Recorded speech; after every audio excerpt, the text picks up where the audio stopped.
Langit mendung menggantung di atas desa Wonomulyo, desa kecil yang dikepung oleh rimbunnya hutan pinus dan sunyinya tanah Jawa. Hawa dingin menyelinap dari celah-celah anyaman bambu rumah Mulyadi. Di sudut ruangan sempit, lelaki setengah baya itu memandangi istrinya yang terbatuk lemah dan anak sematawayangnya yang tidur dengan perut kosong. "Aku gak bisa terus begini, Ning," gumam Mulyadi lirih, menggenggam tangan istrinya yang kurus. "Anak kita butuh makan. Kamu butuh berobat. Aku harus cari jalan." 2 tahun terakhir hidup Mulyadi porak-poranda. Ladangnya gagal panen. Harga hasil bumi anjlok. Utang menumpuk. Satu-satunya sepeda motornya sudah digadaikan. Dan kini, para rentenir mulai datang saban minggu menagih. Sampai suatu malam, seorang pria asing datang ke rumahnya. Mengenakan baju serba hitam dan sorban merah darah, pria itu memperkenalkan diri sebagai Ki Murdo, seseorang yang bisa membantu mengubah nasib. "Kulo ngerti jenengan wong apik, Pak Mul. Tapi kebaikan orai eso ngisi perut. Ayo, sampeyan tak tunjuke dalan liyane. Cepat, gampang, asal wani," katanya dengan mata menyala.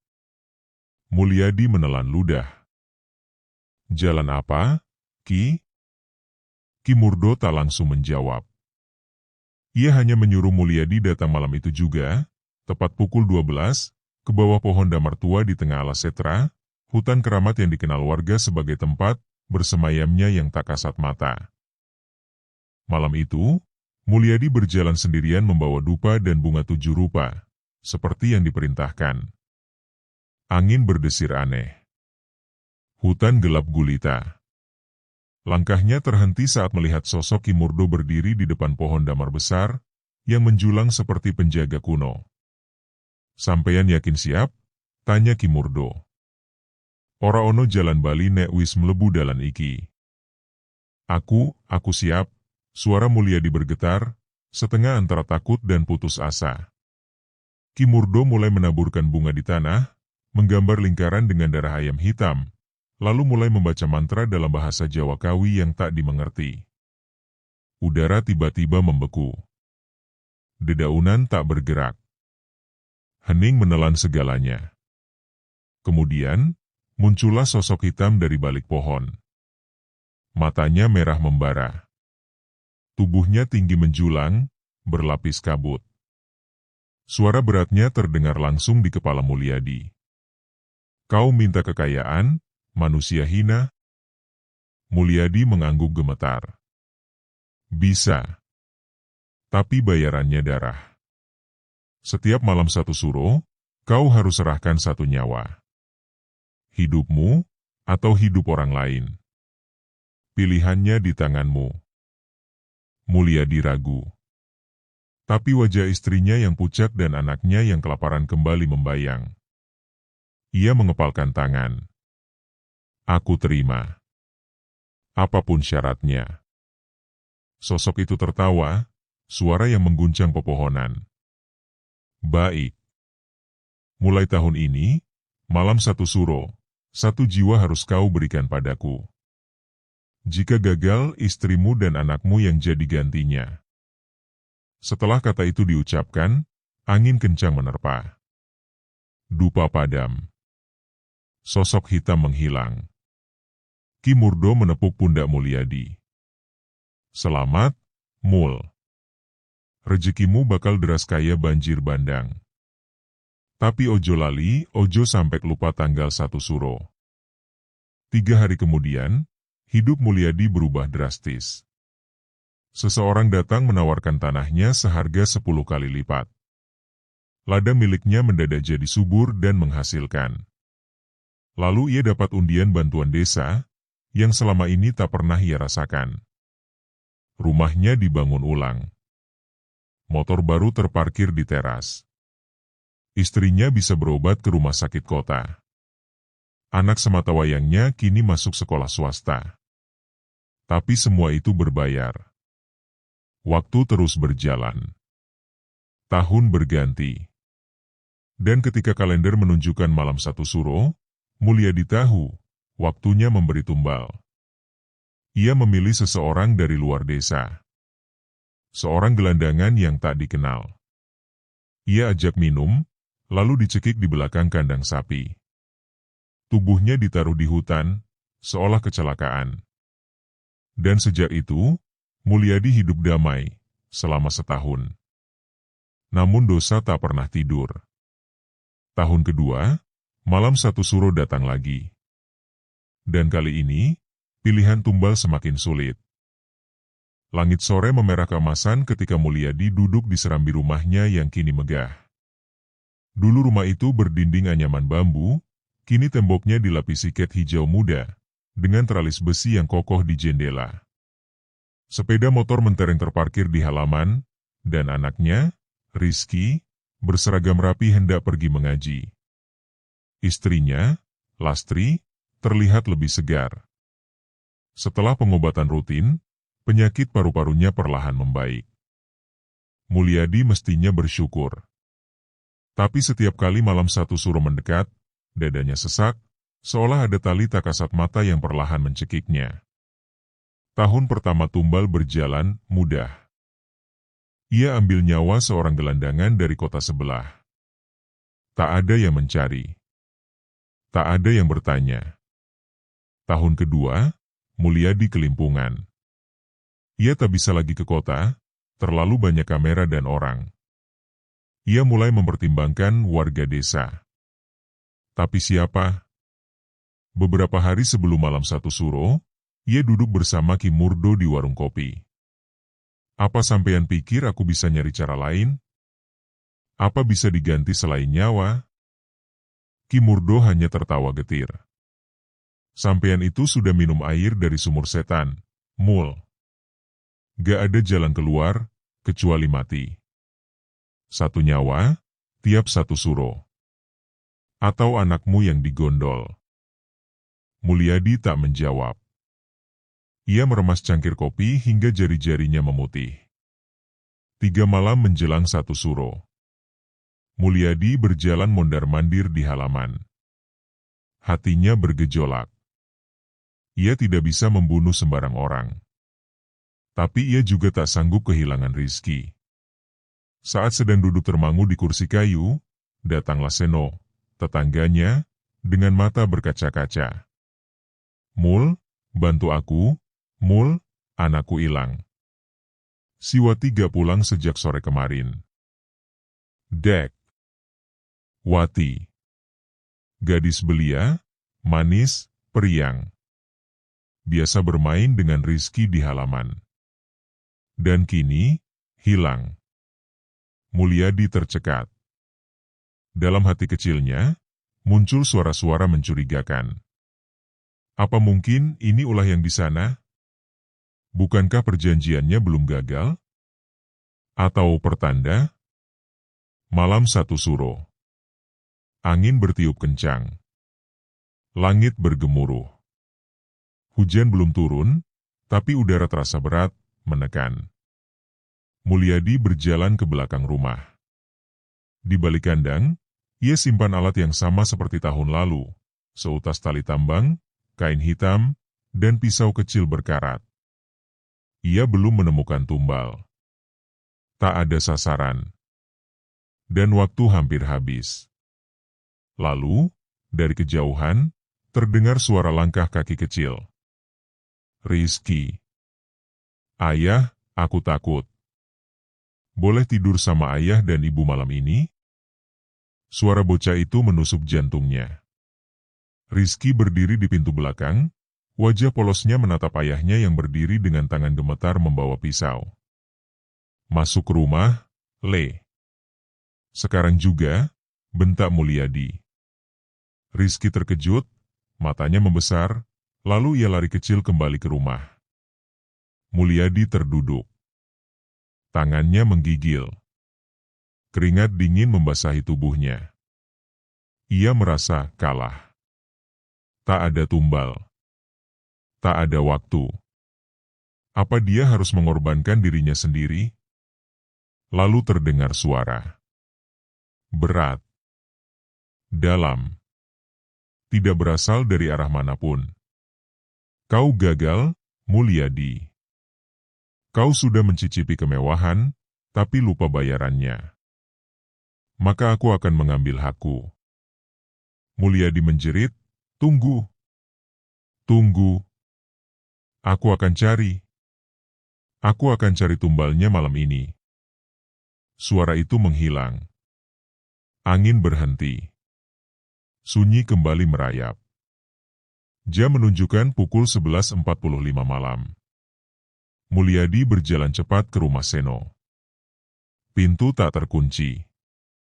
Semua tertidur. Ia masuk ke kamar belakang. Di sana, Seno dan istrinya tidur di atas dipan kayu.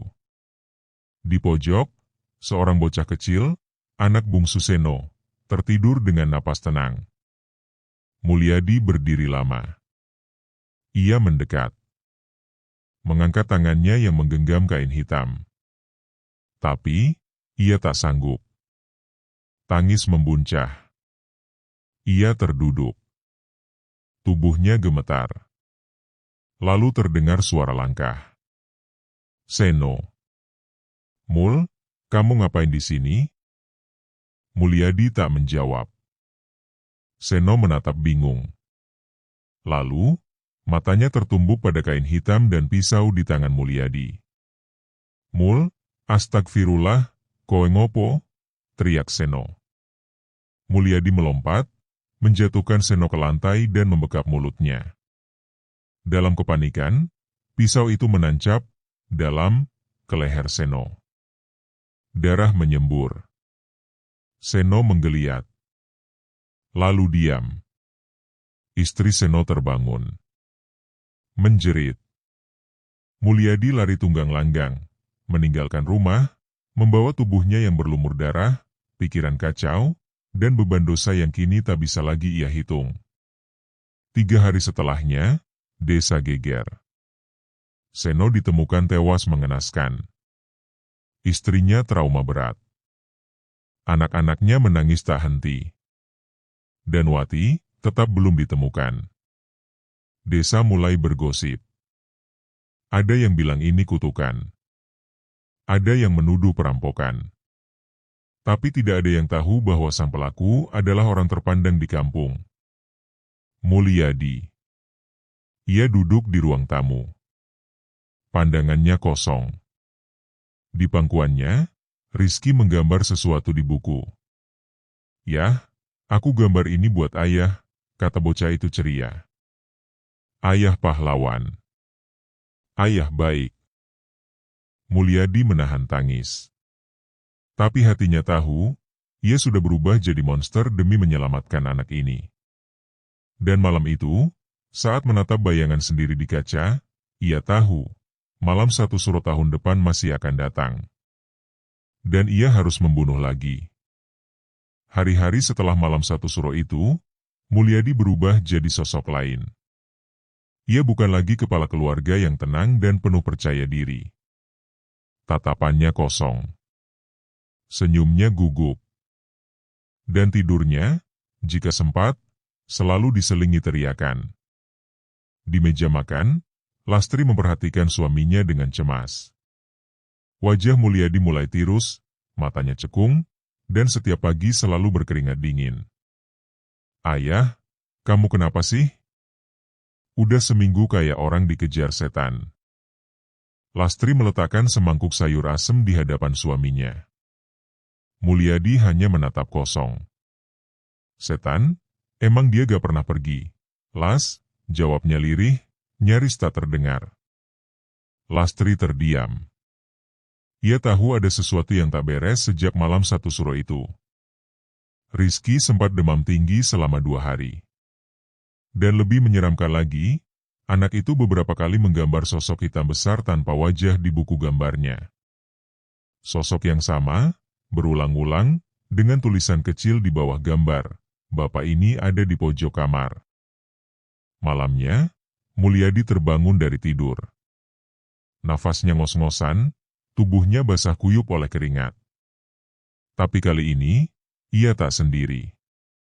Di ujung tempat tidur, berdiri seorang anak kecil, telanjang dada, matanya hitam legam, dan mulutnya menyeringai penuh darah.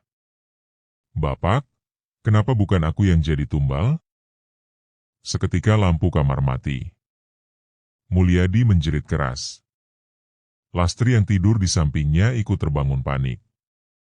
Tapi saat ia menyalakan lampu, kamar itu kosong. Tak ada anak kecil, hanya tubuh Mulyadi yang gemetar. Mulutnya bergetar seperti membaca doa tanpa suara. Keesokan paginya, Lastri memanggil Pak Ustadz Rohim. Tetangga mereka yang dikenal sebagai guru mengaji dan sering membantu orang-orang yang diganggu jin. Ustadz Rohim datang sore itu. Begitu memasuki rumah, ia langsung diam. Langkahnya berat. Sorot matanya tajam ke arah langit-langit rumah. "Mas Mulyadi, ada yang sangat kelam di rumah ini," gumamnya perlahan. Mulyadi hanya duduk di sofa, menunduk. Lastri di sampingnya terlihat gelisah. Ustadz Rohim mengambil segelas air putih dan mulai membaca ayat-ayat ruqyah. Baru 2 menit membaca, air itu mendidih sendiri. Brak! Pintu kamar Rizky terbanting. Dari dalam, Rizky berteriak. Lastri langsung berlari membuka pintu, dan ia berteriak keras. "Ustaz, anak saya!" Rizky tergeletak di lantai. Kedua matanya putih, tubuhnya kejang, dan perutnya membiru seperti dipukul benda keras. Di samping tubuhnya, ada cermin kecil yang pecah, dan pecahan cermin itu memantulkan sosok tinggi tanpa wajah berdiri di pojok kamar. Ustadz Rohim dengan sigap membaca doa lebih keras, mengusir makhluk itu. Tapi sesaat sebelum bayangan itu menghilang, terdengar suara berat di dalam kepala Mulyadi. "1 tumbal kau batalkan, 1 tumbal akan kuambil sendiri. Tahun depan, 2 tumbal. Ingat, 2 jiwa." Rizky sadar beberapa jam kemudian, tetapi matanya kini berbeda. Tatapannya kosong, tak mengenali ayahnya, dan setiap kali melihat cermin, ia menjerit ketakutan. Sejak malam itu, Mulyadi melarang ada cermin di rumah. Semua kaca dipecahkan. Semua bayangan mencurigakan ditutupi kain hitam. Ia bahkan melarang Rizky keluar rumah, takut sosok itu mengintai dari mana saja. Lastri mulai kehilangan kesabaran. "Aku gak tahan, Mas." Rizky trauma. "Rumah ini seperti neraka. Ceritakan semua, ada apa sebenarnya?" Mulyadi hanya diam. Tapi malam itu, untuk pertama kalinya, ia bercerita. Tentang ritual malam 1 Suro 3 tahun lalu. Tentang tumbal pertama, anak tetangga yang ditemukan bunuh diri. Tumbal kedua, seorang pengamen yang tiba-tiba ditabrak truk di depan rumah mereka. Semua kematian itu, atas izin dan diam-diam dari Mulyadi. "Masya Allah, Mas, kenapa kau tega? Kenapa, demi uang, kau pertaruhkan nyawa orang lain?" "Karena aku takut miskin, aku takut kamu ninggalin aku." Las, suara Mulyadi parau. "Tapi sekarang, aku lebih takut kehilangan anakku." Lastri menangis. Tapi ia juga tahu, penyesalan tak akan cukup. Tengah malam, Mulyadi berdiri di halaman belakang. Ia menabur garam dan tanah kembang, seperti yang diajarkan salah satu dukun tua dari Pasar Kliwon. Katanya, jika jejak makhluk halus di tanah bisa terlihat, berarti kontrak belum sepenuhnya tertutup. Dan benar saja, di atas tanah itu, muncul bekas tapak kaki kecil, mengarah ke dalam rumah. Mulyadi pingsan saat melihat itu. Keesokan harinya, Ustadz Rohim memberi saran terakhir, pindah rumah dan melakukan tobat besar, lalu putus semua hubungan dengan harta yang didapat dari pesugihan. Kalau bisa, sedekahkan semua hartamu. Biarkan kau mulai dari nol. Lastri setuju. Tapi Mulyadi hanya duduk di pojok, menatap rumahnya. Rumah besar dengan ubin mengkilap. mobil di garasi, televisi 60 inci. Semua hasil pesugihan. Ia tahu, makhluk itu takkan melepaskan mereka begitu saja. Karena selama ikatan belum ditebus, kematian hanya soal waktu. Dan waktu terus berdetak. Mulyadi akhirnya menjual rumah mewahnya dengan harga miring. Mobil Fortuner itu pun ia lepas, bersama perabotan mahal yang dulu dibanggakan. Uang dari penjualan dibagi dua, sebagian ia sedekahkan diam-diam ke panti asuhan dan masjid, sisanya dipakai menyewa rumah kontrakan kecil di pinggiran desa. Rumah baru mereka tak besar, hanya 2 kamar dengan dinding semen kasar dan atap seng. Tapi Lastri merasa jauh lebih tenang. Tak ada kemewahan, tapi juga tak ada cermin, tak ada suara tangis tengah malam, dan tak ada sosok gelap berdiri di pojok ruangan. Untuk sementara. Malam-malam pertama, Mulyadi dan Lastri bisa tidur dengan nyenyak. Rizky pun mulai tersenyum kembali. Ia bermain dengan anak-anak tetangga, menggambar di lantai dengan kapur putih, bahkan belajar mengaji di langgar kecil dekat sawah. Lastri mulai berpikir mereka berhasil lepas dari kutukan itu. Tapi Mulyadi tahu lebih baik, malam satu suro berikutnya semakin dekat. Malam itu, Mulyadi duduk di luar rumah kontrakan. Di pangkuannya ada kitab kecil pemberian Ustadz Rohim, penuh doa-doa dan wirid penghapus nazar pesugihan. Tapi bahkan saat membaca ayat suci, tubuhnya gemetar. Langit di atasnya gelap, tanpa bintang. Angin dingin bertiup pelan, membawa aroma anyir, seperti darah lama yang membusuk. Dari kejauhan, terdengar suara lonceng kecil. Tapi tak ada sapi, tak ada gerobak. Hanya suara langkah, sepasang kaki menyeret rantai di jalan tanah, makin dekat, makin dekat. Mulyadi berdiri. Napasnya tercekat. Di ujung jalan kecil, di bawah lampu redup, muncul anak kecil berkaus putih compang-camping. Kepalanya menunduk. Darah menetes dari dagunya. "Bapak, ingat aku? Dulu aku minta jajan, Bapak cuekin, terus malamnya aku mati ketabrak truk." Anak itu mendongak. Wajahnya remuk. Matanya copot satu. Bibirnya robek sampai telinga. Mulyadi mundur. Tapi anak itu tetap mendekat. Dan dari belakangnya, muncul satu sosok lagi, dan satu lagi, hingga 5 anak kecil berdiri di jalan, semuanya memandangi Mulyadi dengan wajah rusak dan mata kosong. "Tumbalmu belum selesai, Pak. Dosa tak bisa dicuci dengan pindah rumah." Dan lalu, semua lampu di rumah padam. Lastri berteriak dari dalam, "Mas! Rizky gak ada di kamar." Mulyadi berlari masuk. Kamar Rizky kosong. Jendela terbuka. Di dindingnya, tergores tulisan besar pakai darah. "Tahun ini 2 tumbal. Kau tahu siapa yang berikutnya?" Mulyadi dan Lastri histeris. Mereka mencari ke seluruh desa. Ustadz Rohim dipanggil. Warga ikut membantu. Namun malam itu, Rizky tak ditemukan. Pagi harinya, seorang petani menemukan jejak kaki kecil di sawah, mengarah ke sumur tua dekat pemakaman. Lastri menjerit saat melihat baju tidur Rizky tergeletak di tepi sumur, basah kuyup dan bau amis. Tapi ketika mereka menurunkan tim SAR untuk memeriksa isi sumur, kosong. Tak ada mayat. Tak ada anak kecil. Hanya bau darah yang menyengat dan suara tawa kecil bergema di dalam sumur. Hari demi hari berlalu. Lastri mulai sakit. Tubuhnya kurus, tak mau makan. Ia hanya menatap jendela, berharap Rizky muncul kapan saja. Tapi yang datang, justru bayangan.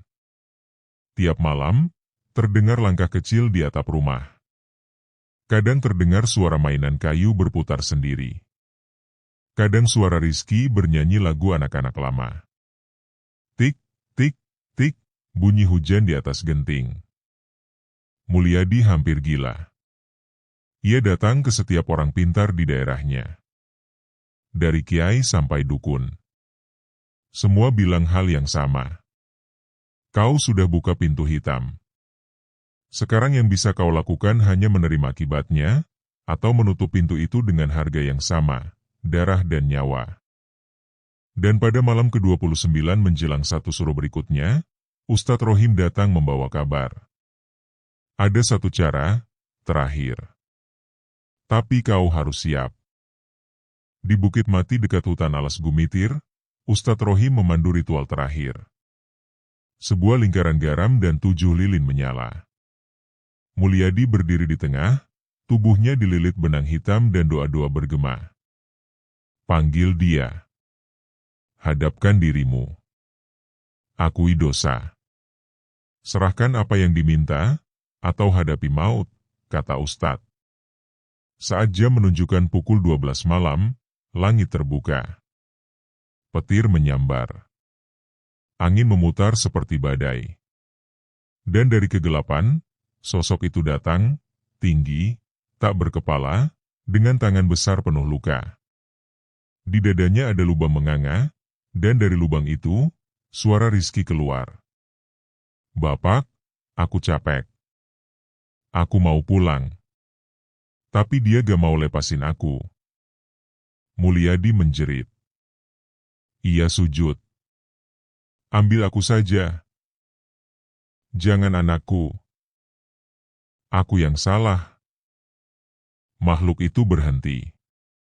Suasana hening. Lalu, ia mengangkat tangan, dan menunjuk Mulyadi. Tahun depan, kau. Sekejap kemudian, tubuh Mulyadi terpental. Api lilin padam. Angin berhenti. Dan suara anak kecil bernyanyi menggema. Tik, tik, tik. Saat mereka membuka mata, Rizky terbaring di rumputan, tertidur. Lastri memeluk anaknya erat-erat. Ustadz Rohim menangis lega. Tapi Mulyadi hanya diam, menatap langit. Ia tahu, tahun depan, tak ada lagi pilihan. Ia hanya punya 1 tahun untuk menyiapkan segalanya, atau mati sebagai tumbal terakhir. Mulyadi menghitung hari. Setelah peristiwa di Bukit Gumitir, Rizky kembali seperti semula, seolah tak pernah menghilang. Tapi Mulyadi tahu, itu bukan keajaiban, melainkan penundaan eksekusi. 1 tahun. 365 hari. Dan waktu terus berjalan. Setiap malam, Mulyadi mendengar detik jam berdetak lebih keras dari biasanya. Ia menghitung mundur sambil menandai kalender dengan spidol merah. Setiap tanggal, 1 garis dicoret.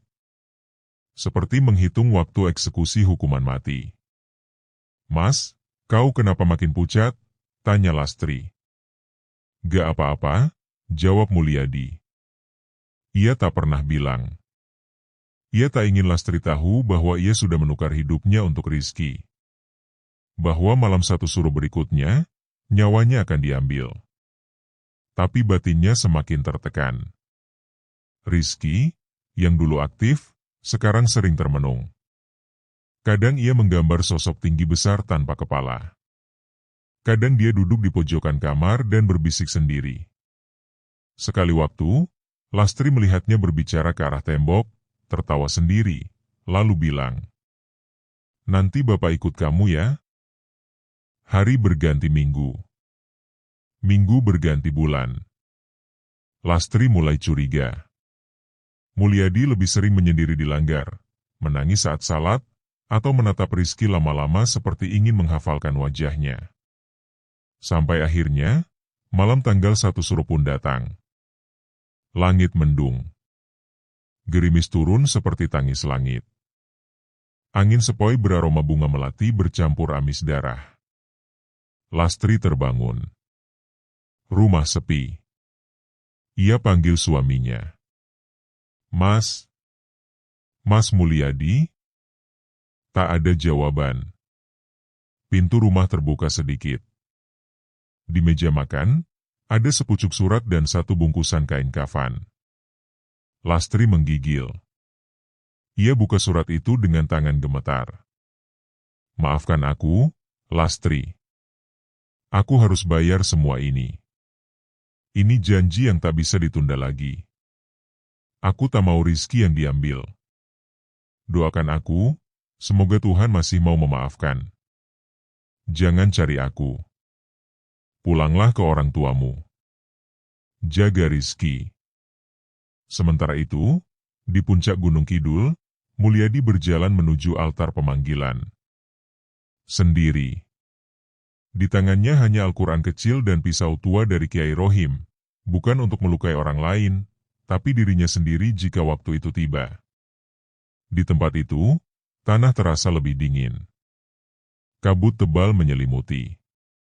Tak ada suara burung, tak ada jangkrik. Hanya sunyi yang memekakan. Tepat pukul 12 malam. Langit terbuka. Petir menyambar batu nisan tua. Dan dari balik kabut, makhluk itu muncul kembali. Tinggi. Gelap. Tanpa kepala.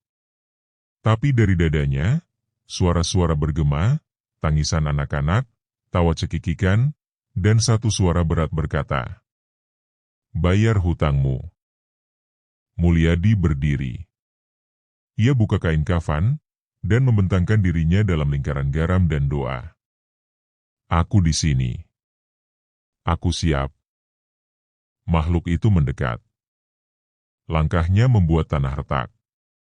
Setiap tapaknya membuat rumput layu. Angin semakin kencang. Langit memerah. Dan tiba-tiba, dari belakang, suara Lastri berteriak, "Tidak!" Ia muncul sambil membawa Rizky di pelukan. "Ambil aku saja. Jangan dia. Jangan suamiku." Mulyadi panik, "Kau ngapain ke sini? Gila. Kau bawa anak kita ke tempat setan?" Lastri menangis, "Aku gak mau kehilangan kamu, aku gak sanggup lihat Rizky tumbuh tanpa ayahnya." Sosok itu berhenti. Udara membeku. Semua menjadi diam. Dan kemudian, ia menunjuk ke arah Rizky. "Dia akan menjadi milikku. Kecuali ada darah yang lebih berharga." Seketika, Mulyadi berdiri. Ia tahu arti kalimat itu. Dengan cepat, ia tarik pisau tua dari balik bajunya dan menusukkan ke dadanya sendiri. Lastri menjerit, "Mulyadi!" Darah muncrat di altar. Tubuh Mulyadi terguncang. Ia jatuh bersimpuh. Mulutnya berbisik ayat kursi pelan, lalu mengembuskan napas terakhir dengan senyum tenang. Makhluk itu terdiam. Lalu memekik seperti kesakitan. Api menyala dari kakinya. Sosok itu meleleh, terbakar dalam kobaran neraka. Dan hilang. Langit cerah kembali. Burung-burung mulai terdengar. Fajar mulai muncul. 3 bulan kemudian, Lastri tinggal di rumah orang tuanya di pinggir kota. Ia membuka warung kecil. Rizky mulai sekolah. Kadang, mereka datang ke makam Mulyadi. Di nisan sederhana bertuliskan, Mulyadi bin Sastro. Mati demi menebus dosa. Lastri tak pernah menikah lagi. Setiap malam satu suro, ia berdoa. Rizky tumbuh menjadi anak yang taat, dan tak pernah melupakan ayahnya. Tapi di malam tertentu, saat bulan gelap dan suara jangkrik berhenti, kadang Rizky berkata, "Aku mimpi Bapak datang. Duduk di tepi ranjang." Dia bilang, "Jaga ibu baik-baik ya." Dan Lastri hanya bisa memeluk anak itu erat-erat, sambil menangis dalam diam. Tamat.